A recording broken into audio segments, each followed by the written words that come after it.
இந்த மகர ராசிக்காரர்களுக்கு 2026 12ஆம் இடத்தை குரு பகவான் பார்க்கும் பொழுது லாபம் அதிகரிக்கிறது. ஒரு பொருளுக்கு ₹2 விலை வைக்கிறீங்க, ₹4 விலை ஏற்றுறீங்க, ஓடுமா ஓடாதான்னு தெரியாது, வி டோன்ட் நோ. ஆனால் உங்களுக்கு லாபம் அதிகரிக்கும். காரணம் என்ன? குரு பார்க்கிறார். அடுத்ததாக மகரத்தை உடம்பையே பார்க்குறார் குரு பகவான். நன்றாக புரிந்து கொள்ள வேண்டும். குரு பகவான் எதை பார்க்குறார்? உடம்பு பார்க்குறார். விருச்சிகத்தை பார்த்துட்டு இருந்தார், இப்போது மகரத்தை பார்க்குறார். இந்த மகரத்தை 7ஆம் பார்வையாக பார்க்கும்போது என்ன ஆகுது? அடுத்ததாக இந்த சனி, 3ஆம் இடத்து சனி, சகாய சனி. நன்றாக புரிந்து கொள்ள வேண்டும். சனி கொடுத்தால் எவர் தடுப்பார்? சனி 3ஆம் இடத்தில் இருக்கிறார்.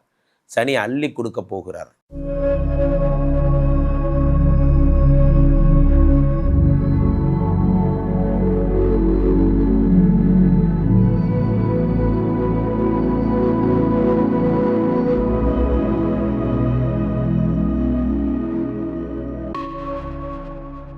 உலகெங்கிலும் இருக்கும் ஆன்மீக பரிகார நேயர்கள் அனைவருக்கும் வணக்கம். நான் உங்கள் ராம்ஜி.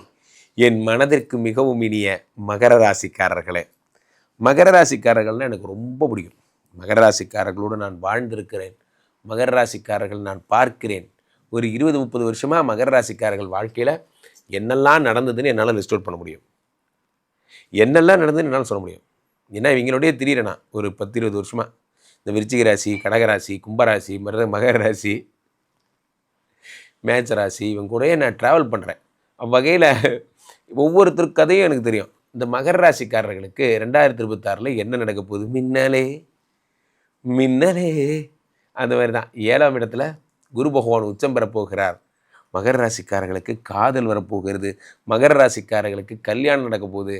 மகர ராசிக்காரர்கள் ஃபாரின் போக போகிறீங்க சார். ஃபாரின் போயிட்டு கல்யாணம் வருமா? கல்யாணம் பண்ணிட்டு ஃபாரின் போகணுமா சார்? ரெண்டுத்தையும் சேர்த்தே கூட பண்ணுங்கள். உங்களுக்கு யார் இப்போ வேண்டாண்ணா சார்?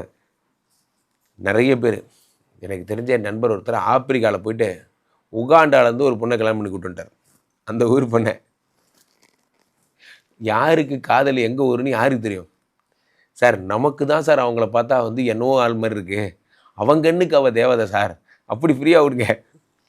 7ஆம் இடத்துல குரு பகவான் உச்சம் பெறும் பொழுது காதல் வருகிறது, திருமணம் நடக்க போகிறது, இதெல்லாம் நடக்கும். எல்லோரும் சொல்கிற கம்ப்ளைண்ட்டு தான். எங்கிட்ட வர கிளைண்ட்ஸ் பாதி பேர் சொல்கிறது என்ன தெரியுமா? குருஜி, என் பையன் ஒரு பொண்ணை லவ் பண்ணுறான். பொண்ணா சார்? அது இது மாதிரி இருக்குது. அவன் இதை பார்த்தாலே எங்களுக்கு பிடிக்கல. உங்களுக்கு ஏங்க பிடிக்கணும்? அவருக்கு பிடிச்சிருக்குல்ல, விடுங்க. அவர் தான் கல்யாணம் பண்ணிக்க போகிறார். நன்றாக புரியுது. நான் எல்லாத்தையும் சொல்கிற வார்த்தை தான். அவர் இந்த 7ஆம் இடத்துல குரு பகவான் வந்துட்டு காதல் வரணுன்னா வந்துடும். அது யாரும் ஒன்றும் பண்ண முடியாது. ஸோ ஃபாரின் போகணுன்னு யோகம் வந்தால் வந்துடும். எப்படியாவது ஃபாரின் போயிடுவாங்க. குரு பகவான் 7ஆம் இடத்தில் இருந்து உங்களுடைய 11ஆம் இடத்தை பார்க்கிறார். மகர ராசிக்காரர்களுக்கு பிரிந்து போன கணவர் ஒன்று சேருவார், பிரிந்து போன குடும்பம் ஒன்று சேரும். இதெல்லாம் நடக்கும். 11ஆம் இடத்தை குரு பகவான் பார்க்கும் பொழுது லாபம் அதிகரிக்கிறது. ஒரு பொருளுக்கு ₹2 விலை வைக்கிறீங்க, ₹4 விலை ஏற்றுறீங்க, ஓடுமா ஓடாதான்னு தெரியாது, வி டோன்ட் நோ. ஆனால் உங்களுக்கு லாபம் அதிகரிக்கும். காரணம் என்ன? குரு பார்த்து விட்டார். லேண்டு சம்மந்தப்பட்ட பிரச்சனை இருந்தால் இந்த வருஷம் சரியாகும். இந்த வருஷம் லேண்டு சம்மந்தப்பட்ட பிரச்சனைகள் எது இருந்தாலும் சரியாகும். ஒரு வழக்கு ஒன்று போயிட்டுருக்கு சார், எங்களுக்கு அந்த லேண்டு எங்கள் பக்கம் வர்ற மாதிரி ஏதாவது கிடைக்குமா? எல்லாம் உங்களுக்கு நடக்கும். அடுத்ததாக மகரத்தை உடம்பையே பார்க்குறார் குரு பகவான். நன்றாக புரிந்து கொள்ள வேண்டும். குரு பகவான் எதை பார்க்குறார்? உடம்பு பார்க்குறார். விருச்சிகத்தை பார்த்துட்டு இருந்தார், இப்போது மகரத்தை பார்க்குறார். இந்த மகரத்தை 7ஆம் பார்வையாக பார்க்கும்போது என்ன ஆகுது அப்படின்னா, உடலில் இருக்கக்கூடிய சகல விதமான நோய்களும் சரியாகுது. குருவே பார்த்துட்டார். சார், குருவை நீங்கள் என்ன நினச்சிங்க? குரு இஸ் அன் எசன்ஸ். குரு யார்? குரு இருக்கும் இடத்தில் எந்த பிரச்சனையும் வராது. குரு இருக்கும் இடத்தில் குரு பார்வைப்பட்டாலே நல்லது. மங்களம், லக்ஷ்மி. லக்ஷ்மினா கோல்டு. அதனால தான் குருவுக்கு அதிபதியாக கோல்டை சொல்கிறாங்க, கோல்டன் கலரை சொல்கிறாங்க. இங்கே பாருங்கள், நான் உட்காந்துருக்கிறதெல்லாம் பாருங்கள், ஃபுல்லாக இந்த கோல்டு மாதிரியான சேர். குரு ஸ்தானத்தில் குருவாக இருக்கிறவர்கள் பெரும்பாலும் விரும்புகிறது என்ன? இந்த கோல்டன். இதுதான். அதுக்கு என்ன சம்பந்தம்? இதுதான் லக்ஷ்மி. இந்த லக்ஷ்மி குரு கூட இருந்தால் தான் குரு உங்களை ப்ளஸ் பண்ணும்போது உங்களுக்கு அந்த லக்ஷ்மி வரும். இதுதான் கான்செப்ட். ஸோ அப்போது குரு பகவான் என்ன பண்ணுறார்? உங்களுக்கு 2ஆம் இடத்தை உடம்பை பார்த்துடுறார். உடம்பை பார்த்து தங்கம் சேர்த்த போகிறீங்க.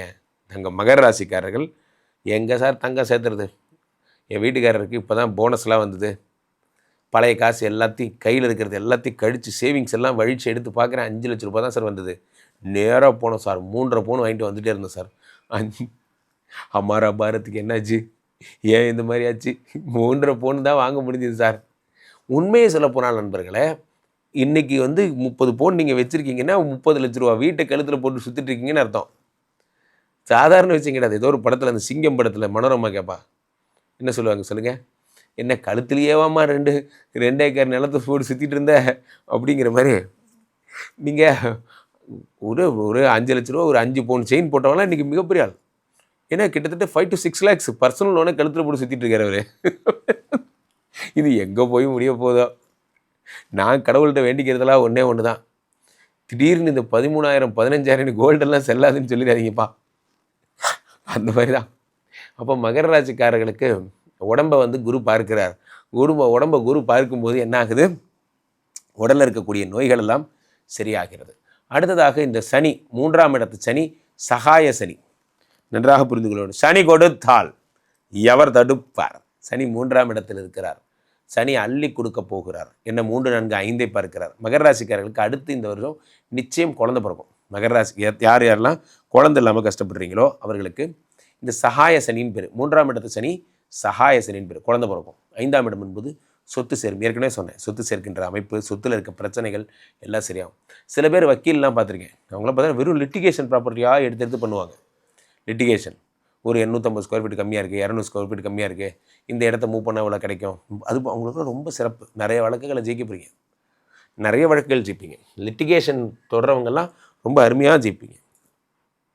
குரு பகவான் அடுத்த 5ஆம் இடத்தை பார்ப்பது போலவே 3ஆம் இடத்தில் இருக்கக்கூடிய குரு பகவான் 7ஆம் பார்வையாக 9ஆம் இடத்தை பார்க்கிறார். 10ஆம் பார்வையாக சனி பகவான் 12ஆம் இடத்தை பார்க்கிறார். இது அத்தனையும் இந்த சனி பகவான் பார்த்துறார். மிக அற்புதமான நேரங்களில் இதுவும் ஒன்று. ஸோ குரு பகவான் 7ஆம் இடத்திற்கு உச்சம் பெறுவதற்காக காத்திருங்கள் இந்த ஜூன் வரைக்கும். அப்போ ஜூன் வரைக்கும் என்ன செய்யணும்?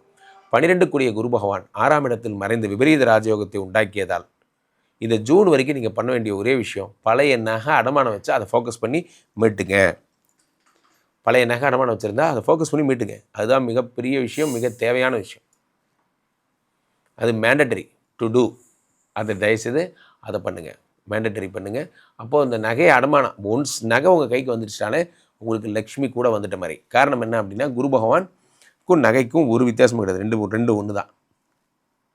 அடுத்ததாக நடக்கின்ற மிகப்பெரிய விஷயமே என்ன, ஒரு நல்ல விஷயமே என்ன அப்படின்னு பார்த்தீங்கன்னா, இந்த குரு பகவான் வந்து 7ஆம் இடத்திலிருந்து 7லிருந்து உங்களுடைய 11ஆம் இடத்தை பார்க்கிறார். இந்த 11ஆம் இடம்னா என்னென்னா லாபஸ்தானம். இந்த லாபஸ்தானத்தை வந்து குரு பகவான் பார்ப்பதை தொடர்ந்து 11ங்கிறது மாமனார் மாமியார், 11ங்கிறது நல்ல நண்பர்கள். இந்த நல்ல நண்பர்களை குரு பகவான் பார்க்கிறார். உங்கள் வாழ்க்கையில் நல்ல நல்ல நண்பர்கள்லாம் வருவாங்க. இனிமையாவது உங்களுடைய இது சரௌண்டிங்ஸை வந்து மாற்றிக்க போகிறீங்க போகிற விஷயங்கள்லாம் ஏற்படும். மகர ராசிக்காரர்களுக்கு உண்மையிலே சொல்ல போகிறேன், சூப்பரான வருடமாக இருக்கும். இதெல்லாம் தான் உங்களுடைய கோல்ஸாக கருதப்படும். கீழே போயிட்டு இருக்க இந்த 2 நம்பரை கூப்பிடுங்க, உங்களுடைய சொந்த ஜாதகத்தை பார்த்துக் கொள்ளுங்கள். உலக புகழ் வாய்ந்த நமது விஸ்வரூப விஷ்ணுமாயா எழுந்தருளில் இருக்கக்கூடிய புனிதமான இந்த ஸ்ரீமடத்திலே தினசரி நடக்கின்ற விஷ்ணுமாயா ஹோமங்களில் கலந்து கொள்ளுங்கள். மீண்டும் ஒரு நல்ல பதிவில் சந்திப்போம். நன்றி, வணக்கம். இங்கே ஸ்தாபிதம் செய்யப்படுகிறார் விஷ்ணுமாயா. அது தமிழ்நாட்டில் இங்கே போரூர் கார்டன் ஃபேஸ்டிவலில் ஸ்ரீமடத்தில் மட்டும்தான் இருக்கிறது.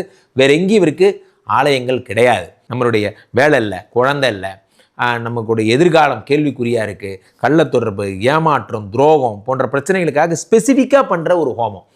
இந்த ஹோமம் 48 நாள் தினமும் பண்ணுறோம். இப்போ நீங்கள் புக் பண்ணுறீங்கன்னா இன்னிலிருந்து 48 நாள் இந்த ஹோமம் பண்ணி உங்களுக்கு அந்த பிரச்சனைகளை சேலஞ்சிங்காக சரி பண்ணி தரோம். ஸோ விஷ்ணுமாயா சாத்தனுடைய ஆலயத்திற்கு நீங்கள் வாருங்கள், இந்த ஸ்ரீமடத்திற்கு வாருங்கள், வந்து இந்த ஹோமத்தில் கலந்து கொள்ளுங்கள். இதை பற்றி தரவுகள் கீழே போயிட்டு இருக்க நம்பரை கேட்டு தெரிஞ்சு புக் பண்ணிக்கிட்டு இந்த ஹோமத்தில் நீங்களும் பங்கெடுக்கலாம்.